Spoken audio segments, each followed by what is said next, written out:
Rules Committee will come to order. Good afternoon. Yesterday, the committee met and took testimony on H.R. 1435, the Preserving Choice in Vehicle Purchases Act, which prevents states from directly or indirectly banning the sale of gasoline-powered vehicles. Today, we'll consider a rule to provide for consideration of this important legislation. I appreciate everyone genuinely being here on such short notice. I'll now yield to our ranking member, my good friend, Mr. McGovern, for any remarks he wishes to make. Well, thank you, Mr. Chairman, and I just want to begin by saying I have the highest respect and admiration for you, and so I hope you don't take what I'm about to say personally.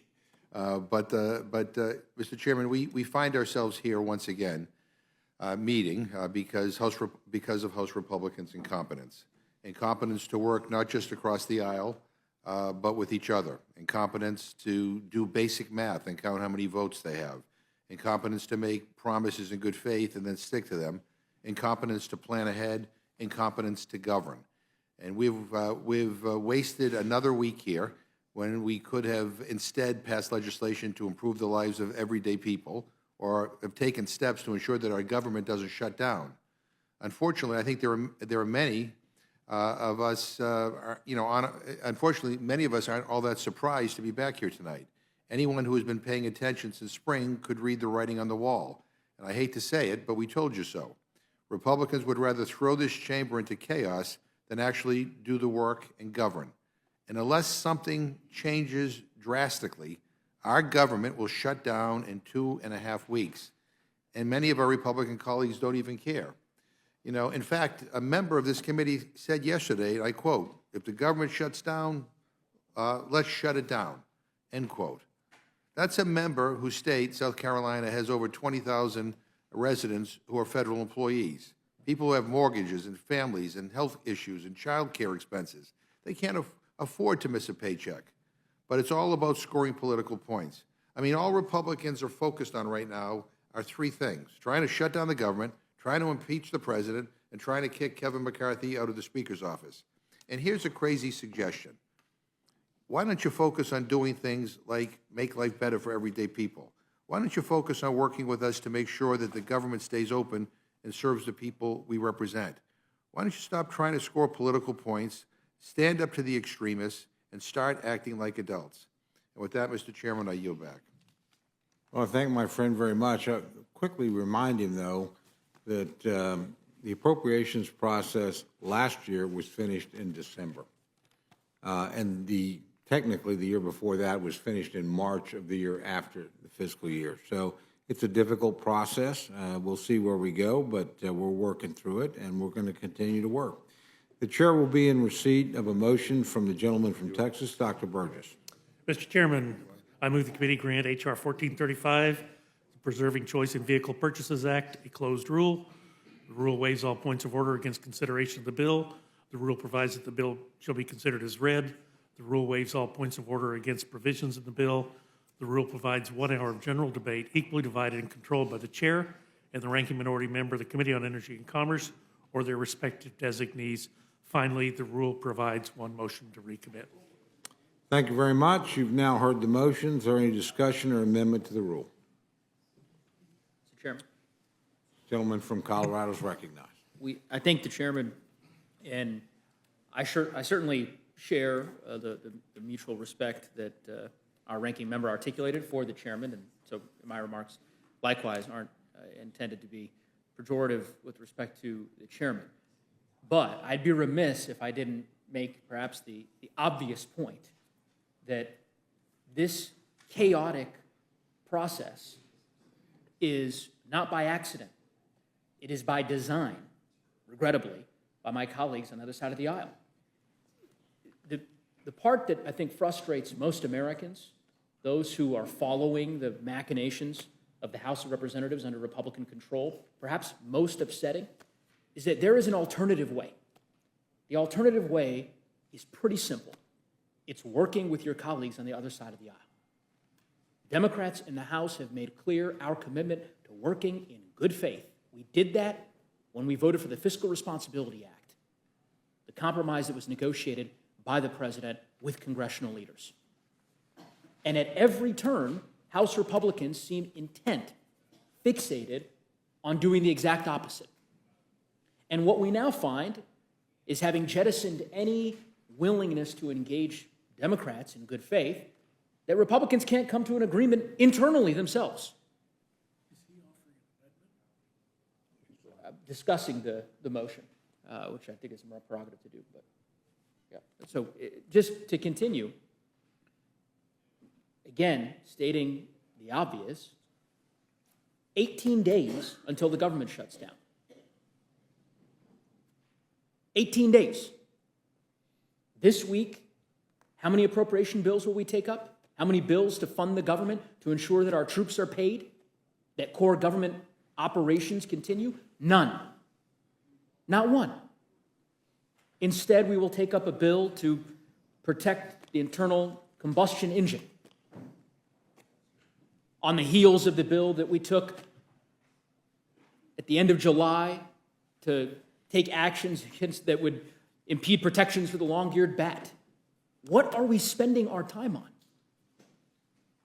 It behooves every member of this committee to understand the stakes.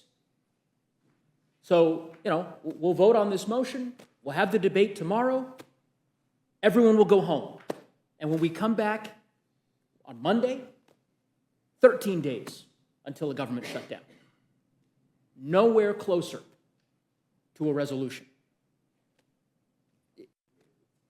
I would hope that my colleagues on the other side of the aisle, particularly those who represent themselves and convey to the public that they are centrists or that they have a commitment to working across the party lines, to find a way to ensure that the extreme wing of their party does not continue to hold the budgetary process for the operations of the United States government hostage. Because we know the outcome. The outcome will be disastrous for the American people. There will be a price to be paid, and it will be paid by everyday Americans because of the economic calamity that will be caused by a shutdown that, as I said, is of their own design. And if that's not the case, they have every opportunity to step forward and help us actually govern. And so I hope that we're not in this same position 7 days from now, 5 days from now, I suppose, when we're back in this room. I suspect we will be, because if past is prologue, that has certainly been the case for the better part of the last 9 months since Republicans gained the gavel in the House. I think people are tired of the chaos and the anarchy and just want us to govern. And so I hope we can get back to doing that. And with that, Mr. Chairman, I'll be opposing this motion for those reasons, among others. Thank my friend. I certainly never take any remarks personally, appreciate his comments, but then do point out we didn't finish the appropriations process last year until December. And we didn't finish it the fiscal year before until March after the fiscal year had run out. So I share my friend's hope that we can move through this and get to a bipartisan conclusion at some point, but I just think it's a difficult process, and that's where we stand today. Is there any further discussion or amendment to the rule? Mr. Chairman. The gentlelady from New Mexico is recognized. Thank you so much, Mr. Chairman. And like everybody, I express my incredible admiration for the work you've done and the work you have done in appropriations for the issues that I know you care deeply about. I think what's different is that in this process that we are in now, you do not hear, we did not hear the majority in last session talking about a goal of shutting it down. It was an issue where we were continuing to work things out, and we were working across the aisle to come to an agreement with the Senate Democrats, with the Senate Republicans, with the President, with the House Republicans, with the House Democrats. There was a process in place where we were working things out. We were not talking about shutting it down. And I think that that is real key. Throughout my time at home, Americans are worried. Everybody who visited me in my office today are worried. They are talking not just about what it means when the it, because we need to talk about what that it is. And the it, they're the people we work with. The it are the service members we have all gone and visited. The it are the people who keep our railroads running safe, who inspect our food so we don't get sick, who make sure that we are sending education dollars to those who are most at need.